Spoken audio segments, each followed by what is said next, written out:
Chapter 10 parallel lines brain teaser की worksheet का ये सेकंड क्वेश्चन है। In the figure 10.34 lines L M and N are parallel to each other and P Q R, ये तीनों parallel हैं, P Q are parallel हैं तीनों, और एल एम और एन पैरेलल हैं।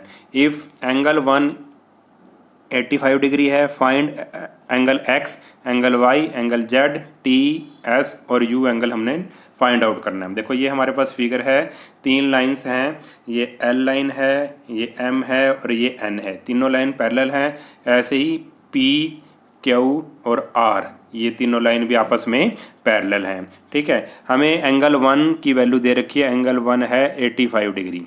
एंगल 1 क्या है? 85 डिग्री। हमने ये सारे एंगल निकालने हैं, X Y Z T U S, ये सभी हमने एंगल फाइंड आउट करने हैं। अब देखो बिल्कुल इजी है, जिसको इसका बेसिक कंसेप्ट क्लियर है वो तो इसको आसानी से कर लेगा। देखो पहले हमने क्या लिया भाई, एंगल 1 क्या है? 85 है, और एल और एम दोनों पैरेलल लाइन है, और ये ट्रांसवर्सल कर रही है कट, तो ये वाले एंगल, दोनों एंगल कौन से हो जाएंगे? आप कहोगे ये दोनों एंगल क्या हो जाएंगे? अल्टरनेट एंगल हो जाएंगे। जब दो लाइन पैरेलल हों और तो अल्टरनेट एंगल क्या होते हैं? इक्वल होते हैं, यानी कि angle 1 equal to angle X, यानी कि एंगल एक्स क्या आ जाएगा? 85 डिग्री आ जाएगा। देखो ऐसे थी, दो लाइन थी, एक ये एल है, ये एम है, ये लाइन एल है, ये लाइन एम है, और ये ट्रांसवर्सल कर रही है कट। ठीक है, ये वाला एंगल क्या है? 85 डिग्री है, तो ये वाला कितना होगा? आप कहोगे देखो ये दोनों लाइनें हैं, ये ट्रांसवर्सल कट कर रही है, तो ये वाला और ये वाला एंगल कौन से होते हैं? इधर वाला और इधर वाला। आप कहोगे ये होते हैं अल्टरनेट एंगल। अल्टरनेट एंगल क्या हो जाएंगे? इक्वल। तो angle X equal to angle 1, angle X equal to angle 1 क्या लिखोगे आप? Alternate interior angles. तो एंगल एक्स क्या आ जाएगा? 85 डिग्री, क्योंकि एंगल 1 की वैल्यू क्या है? 85 डिग्री है। तो ये तो हो गया, एंगल एक्स हो गया। अब क्या करेंगे हम निकालेंगे P parallel to Q. P और क्यू क्या है? पैरेलल है। पी लाइन और क्यू लाइन पैरेलल है, और तो जेड किसके इक्वल हो जाएगा? जेड हो जाएगा एक्स के इक्वल। ये दोनों एंगल कौन से एंगल हुए? ये दोनों एंगल होंगे कॉरस्पॉन्डिंग एंगल। देखो ये पी है और ये क्यू है। ठीक है, ये P ये Q, बाकी सबको आप भूल जाओ, सिर्फ ये दोनों लाइनें लो और एक ट्रांसवर्सल लो। ये वाली ट्रांसवर्सल ले ली हमने M। ठीक है, ट्रांसवर्सल ले ली M, तो ये वाला एंगल बन रहा है Z, और आप कहोगे और ये वाला एंगल क्या था? X। X तो हमने निकाला है अभी अभी, कितना है? 85 डिग्री। तो जब ये दो लाइनें ऐसे पैरेलल हों और ट्रांसवर्सल कट कर रही हो, तो ये वाला एंगल और ये वाला एंगल कौन से एंगल होते हैं? कॉरस्पॉन्डिंग एंगल होते हैं। तो कॉरस्पॉन्डिंग एंगल हो जाएंगे इक्वल, यानी कि एंगल जेड किसके हो जाएगा? इक्वल एक्स के हो जाएगा। Angle Z equal to angle X, यानी कि एंगल जेड क्या आ जाएगा हमारे पास? 85 डिग्री आ जाएगा, क्योंकि एंगल एक्स हमने 85 डिग्री निकाला है। अब ये भी हो गया। अब तीसरा लेते हैं एल पैरेलल टू एम। हमने क्या ले लिया? एल पैरेलल टू एम ले लिया। अब देखो कैसे करेंगे। अब L है और M है, अगर हम एंगल 1 और एंगल Y को लें, देखो सिर्फ हमने ये वाली लाइन और ये वाली लाइन ली है, क्योंकि आपस में तीनों पैरेलल हैं। ये L वाली लाइन ले ली और ये वाली ले ली। ठीक है, ये लाइन L है, ये लाइन N है, और देखो ट्रांसवर्सल कट कर रही है ये वाली, ऐसे ये ट्रांसवर्सल कट कर रही है। ये एंगल 1 है, यानी कि 85 डिग्री गिवन था, 85 डिग्री है, और ये है Y। तो ये देखो ये दोनों लाइन क्या थी? पैरेलल थी। ये ट्रांसवर्सल कट कर रही है, तो ये क्या हो गया? Angle on the same side of the transversal, दोनों एक ही साइड में है। Interior angle on the same side of the transversal are supplementary. तो आप क्या करोगे? इन दोनों एंगल का सम कितना आ जाएगा? 180 डिग्री आ जाएगा। तो हमने 180 डिग्री कर दिया। लिखोगे रीजन, लिखोगे interior angle on the same side of the transversal are supplementary. तो इन दोनों एंगल का सम हो जाएगा 180 डिग्री। 180 डिग्री कर दिया हमने। तो एंगल 1 कितना था? 85 डिग्री। तो y की वैल्यू हम निकाल लेंगे। 85 इधर प्लस हो रहा है, उधर जाके हो जाएगा माइनस। तो आ गया हमारे पास 180 में से 85 माइनस करेंगे तो आ जाएगा हमारे पास 95 डिग्री। ठीक है, ये भी हो गया, y भी हो गया। देखो हमने x निकाल लिया और हमने y निकाल लिया। अब p पैरेलल टू r ले लिया हमने, p parallel to r, p और r पैरेलल ले ली। तो एंगल s, देखो ये है P लाइन और ये है R, तो एंगल ये वाला किसके इक्वल होगा? तो angle S equal to angle 1, angle S equal to angle 1, ये कैसे होगा अभी बताते हैं आपको। जैसे हमने ये ले ली लाइन P और ये ले ली लाइन R, ठीक है। P और R लिए, इसको भूल जाओ थोड़ी देर के लिए। तो हम क्या करेंगे भाई, एंगल S और एंगल 1 इक्वल कैसे हुए। तो ये है ट्रांसवर्सल, ऐसे ये ट्रांसवर्सल कट कर रही है, ठीक है। तो ये है एंगल 85 डिग्री और ये एंगल हमें नहीं पता। ये दोनों लाइनें क्या है, पैरेलल हैं। ये लाइन P है, ये लाइन R है, ये ट्रांसवर्सल कट कर रही है। तो ये वाले एंगल कौन से होंगे, ये एक अंदर वाला और एक बाहर वाला, ठीक है। तो ये एंगल होते हैं कोरस्पोंडिंग एंगल। तो आप कहोगे angle S equal to angle 1, angle S equal to angle 1 लिखोगे आप कोरस्पोंडिंग एंगल। तो एंगल 1 हमें पता ही है कितना है, 85 डिग्री। तो इसको कर देंगे एंगल S भी कितना आ गया, 85 डिग्री। ये भी हो गया हमारे पास, एंगल S भी हो गया। अब देखो एंगल S और U अगर इन दोनों का सम करें, क्योंकि ये एक लाइन पे ही बन रहे हैं, ऐसे एक लाइन पे बन रहे हैं। एंगल U है, ये एंगल S है, ये टोटल एंगल कितना का हो जाएगा, आप कहोगे ये टोटल एंगल हो जाएगा 180 डिग्री का। लीनियर पेयर बन रहा है, इन दोनों एंगल का सम कितना आएगा, आप कहोगे लीनियर पेयर 180 डिग्री आ जाएगा। तो एंगल S अभी अभी निकालना है हमने कितना, 85 डिग्री। तो एंगल U कितना आ जाएगा, 85 उधर जाके हो जाएगा माइनस, 180 में से 85 माइनस करेंगे तो आ जाएगा 95। तो एंगल U की वैल्यू भी हमने निकाल ली, ठीक है। अब ले लो L और M, L और N, दो लाइन ले ली हमने L और N। ये L ले ली और ये ले ली N, L और N। अब angle T equal to angle S, angle T equal to angle S कैसे होगा, angle T equal to angle S, S किधर है, S है ये, ठीक है। तो दो लाइंस जब हमने ली और ये ट्रांसवर्सल करेगी इसको कट, ठीक है, ये ट्रांसवर्सल कर रही है इसको कट। तो ये वाला एंगल और ये वाला एंगल कौन से एंगल होंगे, ये एंगल S है, ये एंगल T है। तो दो लाइनें हैं जो ट्रांसवर्सल कट करे, तो ये वाले एंगल कौन से होते हैं, एक इधर वाला एक इधर वाला, आप कहोगे ये है अल्टरनेट इंटीरियर एंगल। तो angle T equal to angle S, angle T equal to angle S हम लिखेंगे अल्टरनेट एंगल्स, अल्टरनेट एंगल्स हैं ये।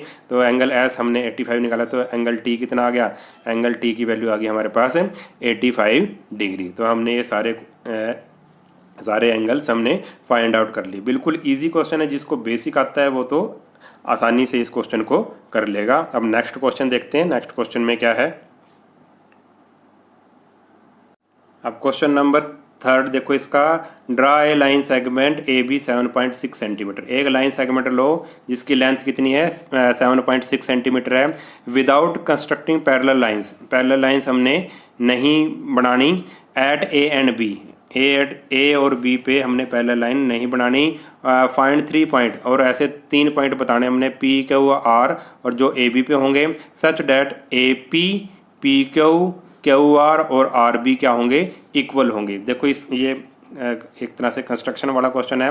पहले हमने क्या ले लिया भाई, 7.6 एक लेंथ ले ली, 7.6 सेंटीमीटर, ठीक है। एक हमने लेंथ ले ली है 7.6 सेंटीमीटर, एक लाइन सेगमेंट ले लिया। उसके बाद क्या करना है हमने, इसने कहा ए पे और बी पे पैरेलल लाइंस हमने नहीं लेनी है, ए पे और बी पे पैरेलल लाइंस नहीं लेनी है। बिना पैरेलल लाइन ड्रॉ करे हमने क्या करना है, 3 पॉइंट बताने हैं इस पे, P Q are, P Q और आर बनाने हैं। इस तरह बनाने हैं कि ए पी पी क्यू और क्यू आर क्या हो जाएं, इक्वल हो जाएं, और आर भी इक्वल हो जाएं। अब इसको कैसे करेंगे, देखो इसको करने के लिए हम क्या करेंगे, इसका करेंगे हम परपेंडिकुलर बाइसेक्टर। तो परपेंडिकुलर बाइसेक्टर कैसे करते हैं वो मैं आपको बता देता हूँ। जैसे ये है ए बी लेंथ है एक, इसको क्या करेंगे हम, ए बी लेंथ को जो हमारी कंपास है उसको हाफ से थोड़ा सा ज़्यादा खोलेंगे। देखो ये अंदाजे से थोड़ी हाफ से थोड़ा सा ज़्यादा, जैसे ये हाफ हो जाएगा लगभग, हाफ से थोड़ा ज़्यादा खोलेंगे ऐसे। तो दोनों तरफ क्या लगाएंगे, एक आर्क लगाएंगे। परपेंडिकुलर बाइसेक्टर कैसे करते हैं वो मैं आपको बता रहा हूँ, ठीक है। ये हाफ से थोड़ा ज़्यादा, ये इधर लिया और इधर लिया ऐसे, ठीक है।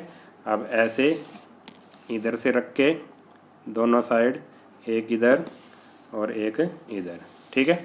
अब क्या करेंगे, इसके ऐसे बिल्कुल बीच में से हम क्या कर देंगे, एक लाइन ड्रॉ कर देंगे, ऐसे लाइन ड्रॉ कर दी। अब इस पॉइंट ने क्या कर दिया, इसको आधा आधा बांट दिया। परपेंडिकुलर बाइसेक्टर क्या करता है, किसी भी लाइन सेगमेंट को हाफ हाफ बांट देता है, ठीक है, परपेंडिकुलर लाइन में। अब क्या करेंगे हम, देखो अब एक पार्ट ये हो गया यहाँ से लेके यहाँ तक, और एक पार्ट देखो, एक पार्ट हो गया ए से लेके इस पॉइंट तक, और दूसरा पार्ट हो गया इस पॉइंट से लेके बी तक।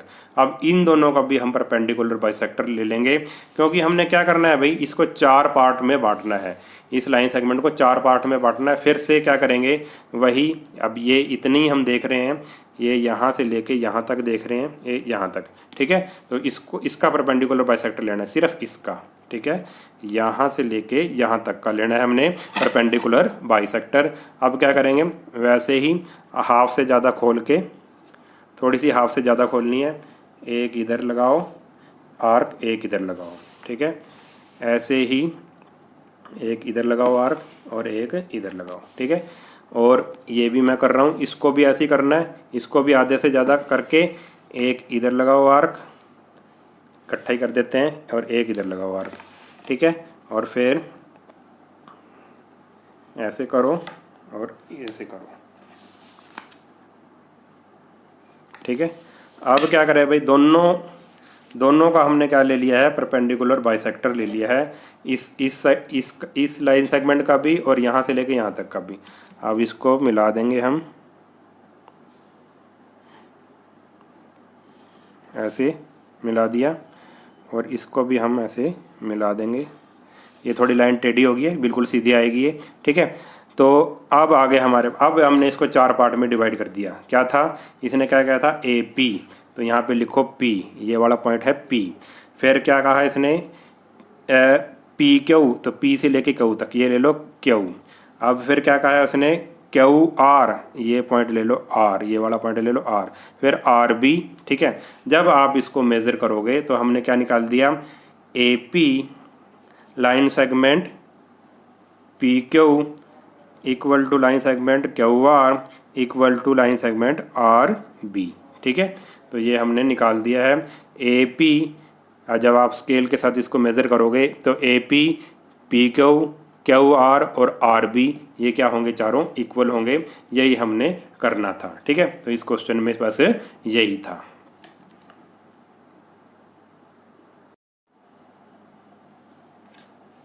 अब क्वेश्चन नंबर 4 है इसका, in the figure 10.35 name edges of the adjoining cube which are parallel to. अब ये हमें एक क्यूब दे रखा है, A B C D E F G H, ठीक है, ये क्यूब दे रखा है हमें। हमने क्या बताना है, name edges of the adjoining cube which are parallel to. A B के, जो ए बी एज है इसका, ये ए बी है, इसके कौन कौन सी लाइनें पैरेलल हैं, कौन कौन सी एजेस इसके पैरेलल हैं। तो पहला हमने यही बताना है। फिर हमने बताना है कि ई एच के पैरेलल कौन कौन सी एजेस हैं। फिर हमने बताना है ए ई के पैरेलल, पहले हमने बताना है ए बी के पैरेलल क्या क्या है। फिर हमने बताना है ई एच के पैरेलल क्या क्या है। फिर हमने बताना है ए ई के पैरेलल हमने बताना है। तो सबसे पहले लेते हैं हम ए बी के पैरेलल हो जाएगा डी सी। ए बी के पैरेलल क्या हो जाएगा, डी सी। देखो ये ए बी है और ये क्या हो जाएगा, डी सी। ये दोनों लाइनें क्या होगी, पैरेलल हो गई, ठीक है। अब उसके बाद क्या आया, ई एफ। ए बी के पैरेलल क्या है, ई एफ भी है। ई एफ देखो, ये ए बी है, ए बी के ऊपर पेंसिल रखी, ये ई एफ, ठीक है। ये दोनों भी क्या आ गई, पैरेलल आ गई। उसके बाद क्या है, ए बी के पैरेलल एच जी भी है। ये आंसर बता रहा हूँ मैं, एच जी। देखो ये ए बी है और ये एच जी है, ये भी दोनों क्या होगी, लाइनें पैरेलल होगी। ये क्यूब है, ठीक है। अब उसके बाद बताना है हमने ई एच के क्या क्या पैरेलल है। ई एच के पैरेलल हमने बताना है। तो आप कहोगे ई एच कौन सी है, ई एच, ये है ई एच, ये रख दिया मैंने ऐसे पेंसिल इसके ऊपर। ई एच के पैरेलल बताना है, ई एच के पैरेलल है एफ जी। देखो ये दोनों लाइनें क्या होगी, पैरेलल होगी, ठीक है। उसके बाद ई एच के पैरेलल है ए डी। देखो ये ई एच है, इसके पैरेलल ए डी है, ये ए डी इसके पैरेलल है, ठीक है। ये दोनों भी पैरेलल होगी। उसके बाद ई एच के पैरेलल क्या है, बी सी। ये ई एच है, ई एच पे मैंने पेंसिल रखी हुई है। बी सी कौन सा है, देखो बी सी, ये है बी सी, ठीक है। ये भी क्या है, दोनों लाइनें पैरेलल हैं, ये देखो ऐसे जा रही हैं बिल्कुल सीध में ऐसे, ठीक है, ये ऐसे, ये ऐसे, ठीक है। तो ये हो गया हमारा। अब ए ई के पैरेलल कौन कौन सी है, ए ई के पैरेलल बतानी है। ए ई पे पेंसिल रख लो पहले, ए ई, ये है ए ई, ठीक है। इसके पैरेलल होगी बी एफ, ये आंसर है इसका, बी एफ, ये देखो ये दोनों पैरेलल होगी लाइंस। उसके बाद ए ई के पैरेलल है D H, D H, D H, देखो ये भी पैरेलल होगी, दोनों लाइन पैरेलल होगी, ये पेंसिलें बिल्कुल सीधी सीधी जा रही हैं। उसके बाद ए ई के पैरेलल आ जाएगा सी जी, सी सी जी, ये दोनों भी लाइनें क्या आ जाएंगी, पैरेलल आ जाएंगी। चाहे इसको आगे तक बढ़ाओ, इसको भी आगे तक बढ़ाओ, ये कभी भी एक दूसरे को इंटरसेक्ट नहीं करेंगी और इन दोनों के बीच का जो डिफरेंस है वो सेम रहेगा, ठीक है। तो ये हमारा क्वेश्चन हो गया है, बिल्कुल इजी क्वेश्चन था। उसके बाद है फोर्थ में हमने बताना है कि what is the point of interaction of A E and A B. ये देखो ये लाइन है ए ई और ये है ए बी, ये दोनों कहाँ पे इंटरेक्ट कर रही हैं, दोनों एक दूसरे को कहाँ पे काट रही हैं। तो आप देखो ये पेंसिल मैंने इस पे रखी है ऐसे और ए बी पे पेंसिल रखी, तो ये कहाँ पे दोनों काट रही हैं आपस में, पॉइंट ए पे काट रही हैं। तो इसका आंसर आ जाएगा point A. What is the point of interaction of A E and A B, तो आप कहोगे पॉइंट ए पे ये दोनों इंटरेक्ट कर रही हैं, इंटरेक्शन हो रहा है इनका। और फिफ्थ है are the edges A B and D H are parallel. A B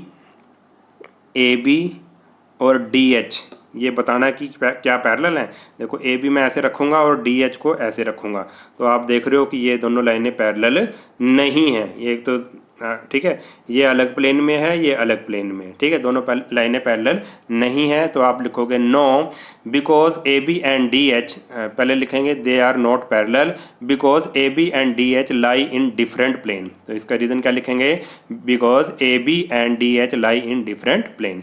और आगे हमने बताना है आर ई एफ और बी सी पैरेलल हैं। ई एफ देखो ई एफ और बी सी, ई एफ और बी सी, ये ई एफ है और ये बी सी है।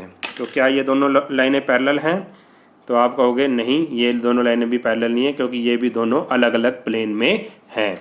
तो आप लिखोगे no because they lie in different plane, because लिखो no E F and B C lie in different planes, ठीक है। तो ये इजी क्वेश्चन था हमारा, ये क्वेश्चन भी हो गया है। अब नेक्स्ट क्वेश्चन देखते हैं, नेक्स्ट क्वेश्चन में क्या है।